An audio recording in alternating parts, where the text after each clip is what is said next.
গোল চত্বর হোক, এটাই আমাদের দাবি। আমাদের আর কোনো হচ্ছে আমাদের দাবি নাই।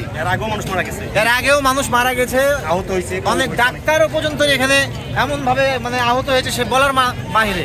আর পাশে টার্মিনাল আছে। আর আপনার এটা শুধু টার্মিনালের রোড, এখন এটা এমন পর্যায়ে আছে যে সেটা মনে করেন যে আমাদের এলাকাবাসী, সবই এলাকাবাসী, আমাদের সবই ভাই মারা, এটা বললাম তো মারা গেছে আজকে, একটু আগে মারা গেছে। তো আমরা চার চত্বর হোক, আমাদের আশা একটাই, এটা গোল চত্বর হোক। রোড দিয়ে দূরপাল্লা গাড়ি চলাচল আমাদের হচ্ছে সবচেয়ে সুবিধা হবে এটা গোল চত্বর দিলে। জি, 12 রাস্তার মধ্যে যত তাড়াতাড়ি সম্ভব, যত সহজ সম্ভব ডিসিশন এসে আমাদেরকে আশ্বাস না দিলে আমরা এই রোড ছাড়বো না আজকে। রাজি নাই, কোনো বাস এখান থেকে যাওয়া আসা করবে না। যদি 5 দিন টাকা লাগে আমরা 5 দিন থাকবো। স্যার যতদিন না এসে আমাদেরকে আশ্বাস দিবে ততক্ষণ আমরা রাজপথ ছাড়বো। দাবি একটাই, গোল চত্বর আমাদের দাবি একটাই, যেখানে গোল চত্বর হওয়া দরকার। অবশ্যই আসতে হবে এখানে।